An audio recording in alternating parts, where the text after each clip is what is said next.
Salam jumpa Bapak Ibu trader sekalian, Stock Tension di sini. Hari ini kita ada di tanggal 3 Juli 2023. IHSG ditutup di plus 0,52, ada di 6.696. Setelah hari libur panjang, ternyata IHSG berhasil menguat ya, 0,52%. Lumayan lah kalau teman-teman lihat di chart. IHSG sudah kembali ke atas area kotak hijau yang seperti sebelum-sebelumnya saya curigai sebagai area support yang cukup kuat untuk IHSG. Lumayanlah seperti yang sudah saya katakan, sudah saya bisikkan beberapa waktu yang lalu selama IHSG ada di sekitar area kotak hijau, kumpulinlah barang-barang yang menjadi penggerak utama IHSG. Hari ini kebetulan juga lumayan bagus ya, BMRI tercatat hijau hampir 3%, dan ya BBCA sih agak merah ya, tapi nggak apa-apa lah, bisa dimaklumi ya, BBCA sedang ada di all time high, jadi ya ada di area all time high ya, masih cukup besar harapan untuk naik lebih tinggi. Sementara itu saya masih tetap curiga IHSG masih akan naik lebih tinggi lagi. Seperti biasa, paling nggak dia akan mencapai area resisten di sekitar garis kuning ini ya, garis kuning yang putus-putus, yang saya curigai lagi sebagai area resisten yang akan menahan pergerakan IHSG. Jadi saya masih akan tetap menunggu sampai IHSG sampai ke area kotak kuning, lalu mengambil cuan untuk saham-saham yang sudah kita kumpulkan selagi IHSG ada di area support.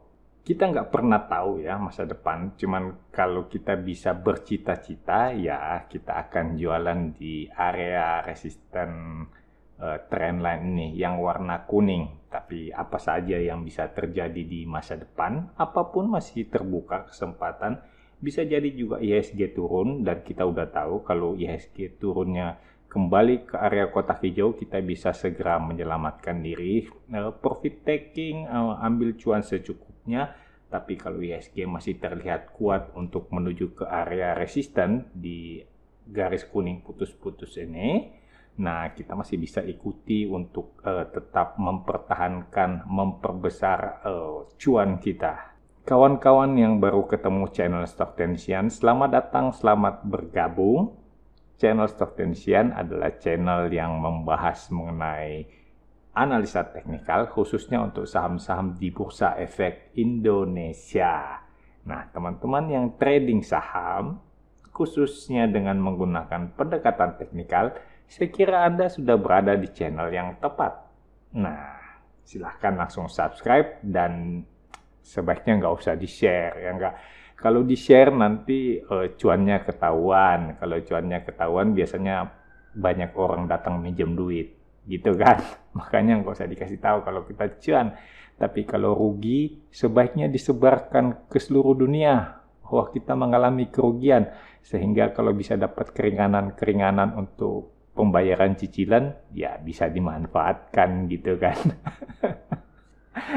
Ya, kalau cuan jangan sampai ketahuan orang lain.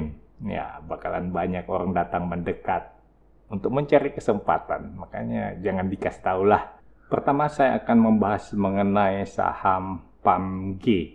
Nah, PAMG ini kelihatannya menarik ya. Saya juga barusan cek. Jadi benar-benar saya barusan lihat juga, ternyata PAMG itu di awal Mei di sekitar sini itu ada lonjakan frekuensi. Jadi ada yang melakukan pembelian dalam jumlah besar tapi dengan HK sehingga terjadi lonjakan frekuensi ya, frekuensi analyzer. Jadi frekuensinya kecil tapi volumenya itu dia membelinya dalam jumlah yang cukup besar, sehingga di frekuensi analyzer itu akan terdeteksi sebagai suatu spike.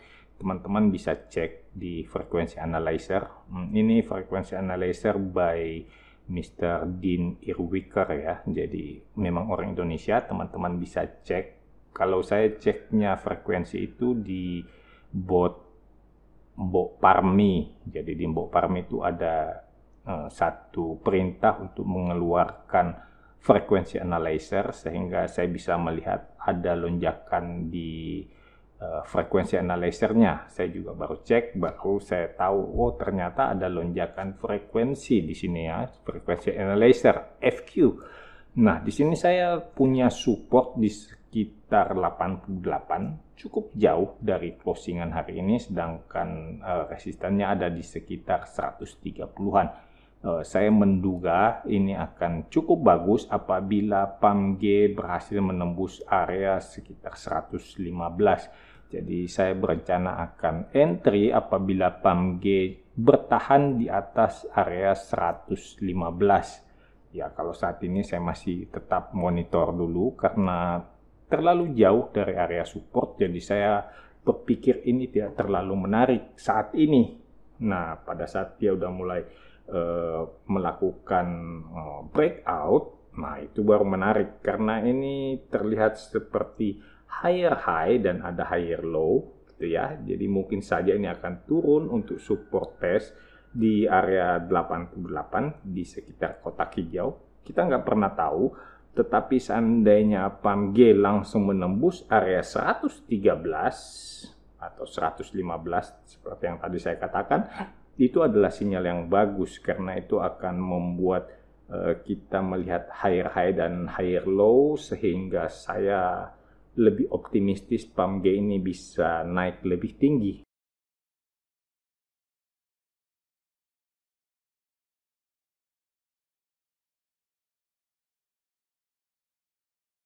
Selanjutnya saya akan membahas SMGR. Nah, SMGR kita lihat di sini sementara naik ya pelan-pelan, walaupun masih sangat lambat.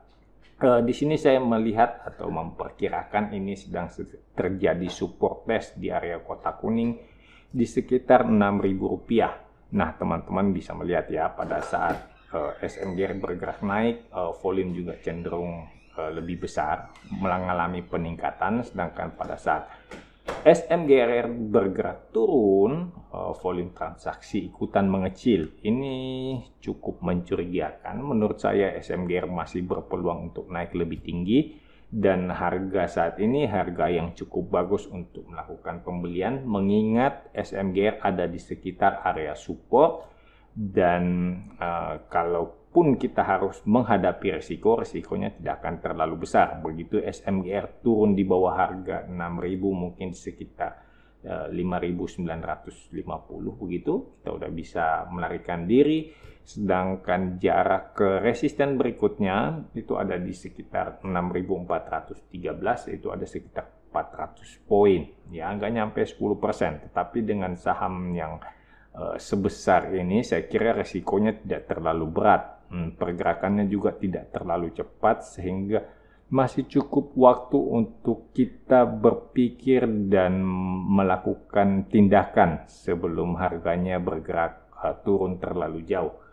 Teman-teman harus memahami karakter saham. Jadi kalau karakter saham makin dia besar harganya, itu pergerakannya tuh makin jinak ya, tidak terlalu besar lompatan-lompatannya, sehingga ini saya kira tidaklah terlalu besar resiko untuk mengalami penurunan akibat penggorengan.